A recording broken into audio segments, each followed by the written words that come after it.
Picture thin layers of scalloped potatoes baked with smoky ham. Imagine turkey tetrazzini, spaghetti in creamy sauce topped with golden breadcrumbs, or a bubbling shepherd's pie. Its golden potato crust hiding savory beef and vegetables.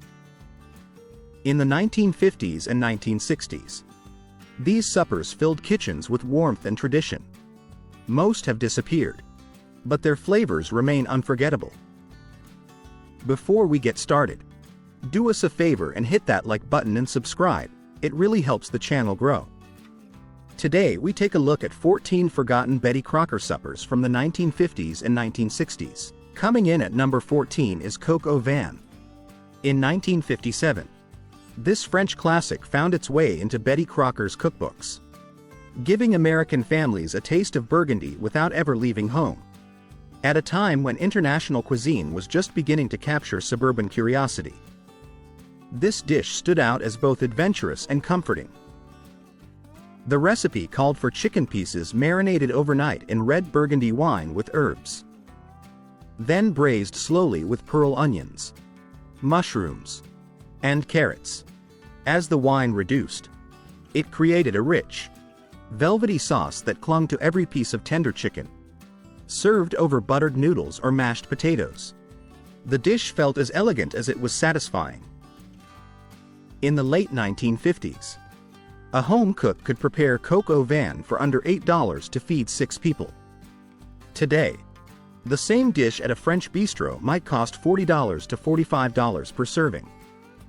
Mrs. Jonathan Fitzgerald of San Francisco proudly served it to visiting wine merchants, who declared it better than versions they had tasted in Burgundy itself.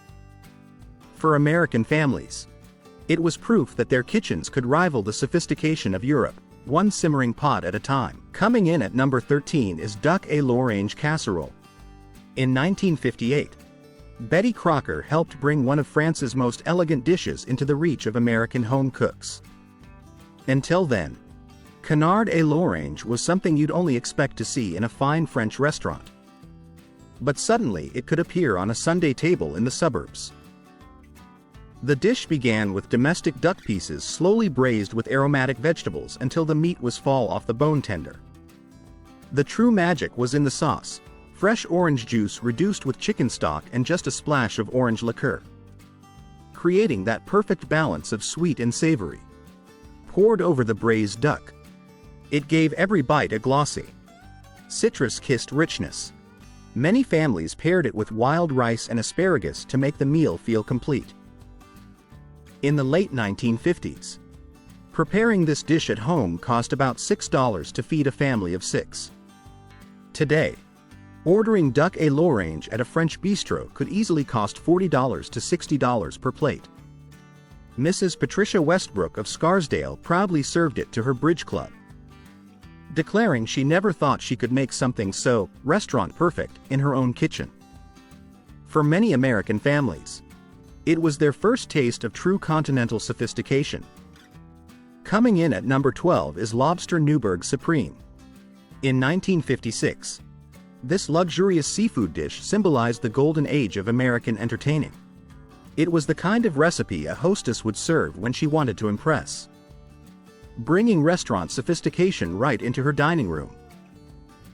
The recipe began with tender chunks of fresh lobster sautéed gently in butter. They were then folded into a velvety sauce made with heavy cream, egg yolks, and just enough sherry or brandy to create that distinctive Newburg flavor.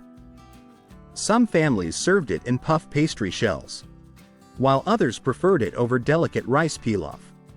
A sprinkle of paprika and fresh chives added both color and elegance.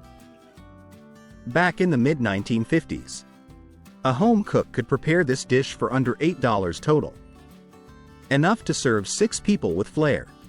Today, lobster Newburg at an upscale seafood restaurant might cost $50 to $55 per serving. Mrs. Charles Peberon of Newport reportedly stunned her dinner guests with this recipe, and a local magazine praised her version as proof that American housewives could rival professional chefs. For many, it wasn't just a meal, it was a statement of sophistication. Coming in at number 11 is tuna surprise ring. In 1959, this dish turned heads at dinner parties, where hostesses competed to bring something unique and eye-catching to the table. Betty Crocker's take used humble canned tuna but transformed it into a shimmering showpiece that felt straight out of a high society luncheon. The base was a gelatin mold, where chunks of tuna, diced celery, and slices of hard-boiled egg were suspended in a lemon-flavored aspic. Once chilled and unmolded, it created a ring that glistened like stained glass on a crystal platter. Surround it with crisp lettuce leaves, and suddenly canned tuna looked like something elegant enough for guests in pearls and gloves. The dish was usually served with homemade mayonnaise flavored with dill to brighten the flavor. Back in 1959, this centerpiece cost under $2 to prepare and could feed an entire table of guests. Today, a retro gelatin salad, if you could even find one, might cost $18 to $20 at a themed vintage dinner event. Mrs. Robert Harrison of Greenwich famously unveiled hers at a spring luncheon, and the society pages declared it the most ingenious dish of the season. It was as much conversation starter as it was food. Coming in at number 10 is Shepherd's Pie Deluxe. In 1955, Betty Crocker elevated a humble meat and potato supper into something that looked refined enough for company. At a time when ground beef was affordable and filling, this recipe gave families a way to serve comfort food with a touch of elegance. The dish began with ground beef browned alongside onions, then seasoned with Worcestershire sauce, fresh thyme, and just enough tomato paste for depth. A colorful layer of peas, carrots, and corn was added before everything was topped with creamy mashed potatoes enriched with butter and cream cheese. Betty's instructions even suggested using a fork to create ridges across the potato topping, which baked into a golden, decorative crust. In the 1950s, this hearty casserole could feed a family of 8 for around $3 total. Today, a single serving of shepherd's pie at a gastropub might cost $18 to $21. Mrs. O'Brien often brought hers to church socials, where guests said it looked like something served in a fine hotel. It was proof that with the right recipe, even comfort food could feel elegant. Coming in at number 9 is beef stew casserole. In 1956, Betty Crocker gave a classic beef stew a twist that turned it into a one-dish wonder. Families loved it because it was hearty enough to satisfy everyone at the table, yet simple enough to prepare on a busy weeknight. The base was a traditional stew, chunks of beef browned for rich flavor, then simmered with carrots, potatoes, celery, and onions in a savory brown gravy. What made this recipe special was the topping. Spoonfuls of biscuit dough placed right over the bubbling stew before it went into the oven. As it baked, the biscuits puffed up golden and crisp, while their bottoms absorbed the flavorful gravy, creating a perfect balance of bread and stew in every bite.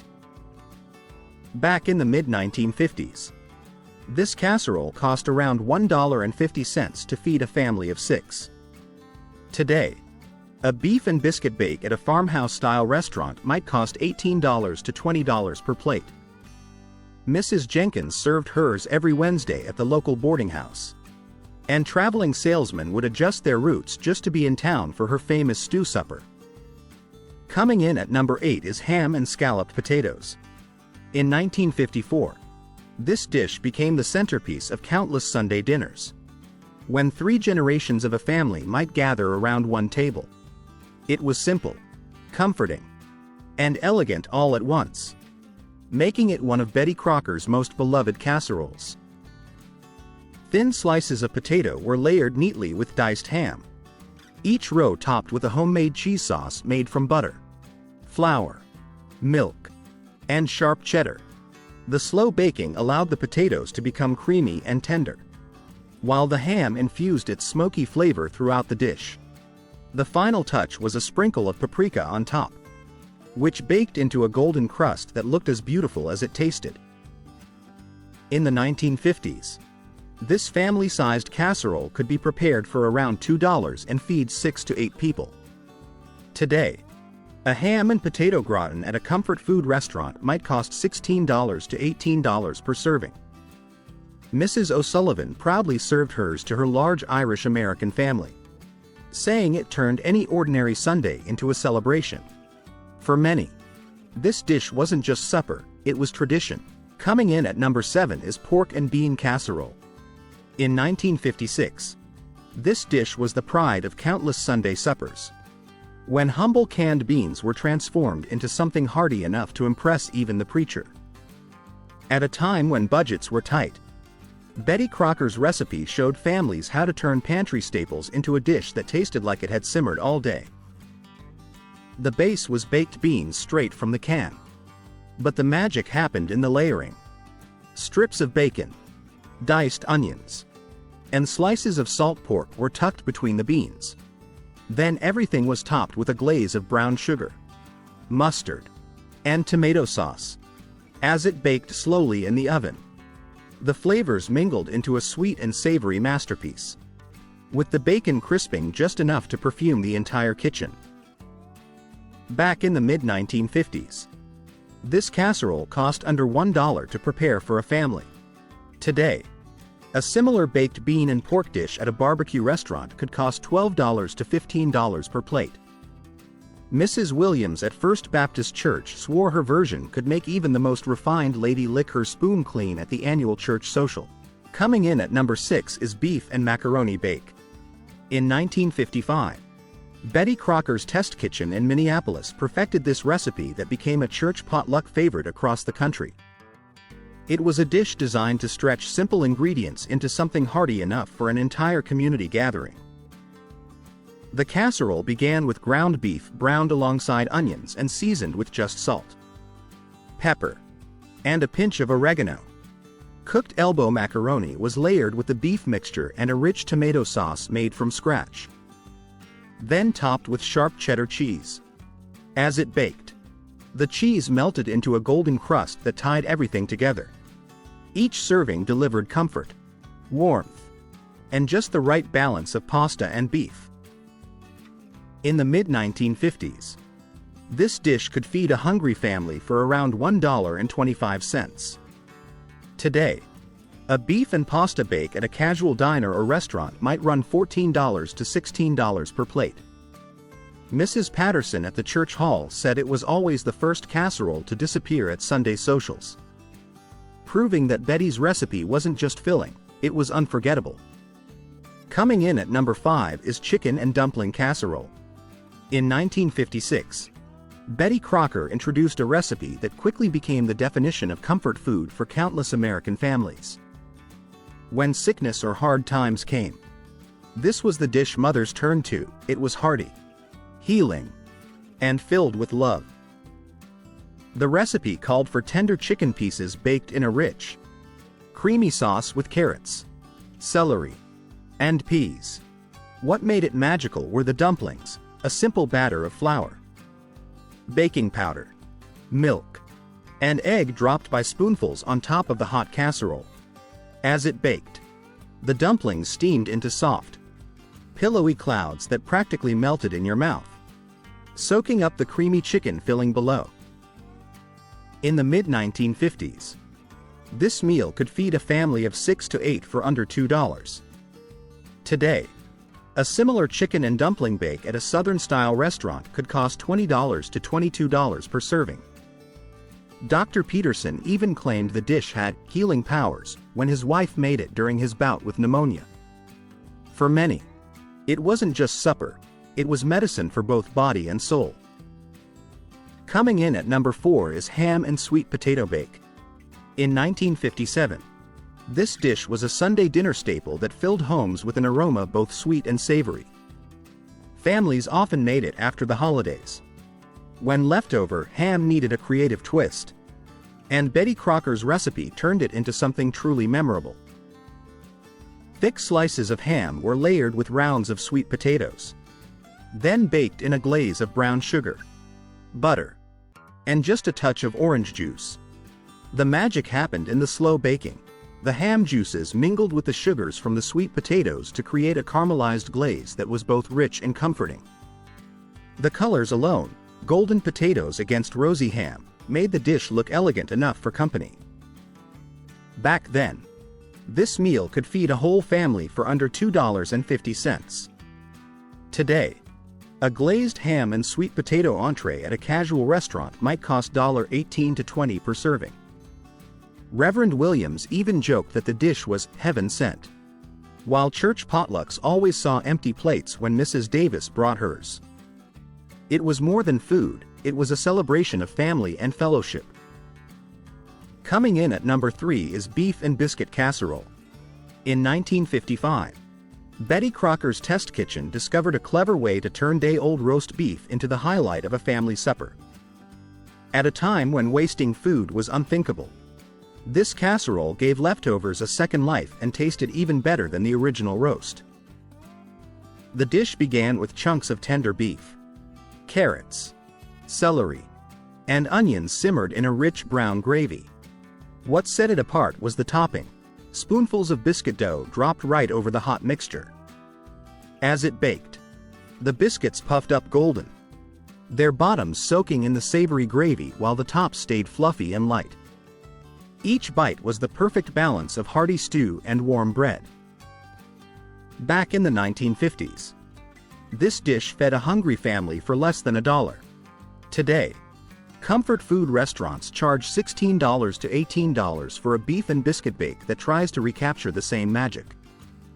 Mrs. Patterson on Elm Street said her husband never guessed it started with leftovers, because it tasted like something that had simmered all day. Coming in at number 2 is chicken a la king in pastry shells. In 1952, this elegant dish was the pride of many American households, turning simple leftovers into something that looked straight out of a hotel dining room. At a time when thrift mattered, mothers found ways to make a few pieces of chicken feel like a feast. The recipe called for diced chicken breast, colorful bell peppers, mushrooms, and green peas, all simmered in a velvety white sauce made from scratch. The magic happened when the creamy mixture was ladled into golden puff pastry shells, which Betty Crocker taught home cooks to perfect right in their ovens. Just a dash of paprika and a splash of sherry gave the dish its restaurant-worthy touch. Back then, a family could serve this impressive supper for under $2, enough to feed 6 to 8 people. Today, a similar chicken and pastry dish at an upscale bistro might cost $18 to $22 per plate. Even the Methodist church ladies called it restaurant fancy when Mrs. Thompson brought it to a potluck supper. Proof that Betty's recipes could make any home cook feel like a professional chef. Coming in at number 1 is tuna noodle supreme. In 1958, this dish became a household favorite across America. When families leaned on pantry staples to stretch every dollar, Betty Crocker's recipe transformed a simple can of tuna into something special enough for Sunday supper. It called for wide egg noodles, solid white tuna, cream of mushroom soup, and frozen peas, all crowned with a topping of buttered breadcrumbs. The secret was a splash of lemon juice that brightened every bite. Mothers would cook the noodles just shy of tender, combine everything in a buttered casserole dish, and bake it until the edges turned golden while the center stayed creamy. Back then, this bubbling dish fed 8 people for less than $1.50. Today, a similar tuna casserole at a mid-range restaurant could easily set you back $15 or more per serving.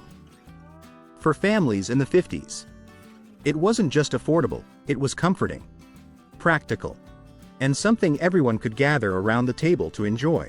So, which of these 14 forgotten Betty Crocker suppers spoke to you the most? Maybe it was the humble tuna casserole that stretched $1. Or perhaps the elegance of duck à l'orange or coq au vin that made home cooks feel like chefs of the finest French kitchens. These dishes capture the spirit of an era when meals weren't just food, they were memories, traditions, and a reflection of changing American life. Tell us in the comments which one you remember best or wish you could try again.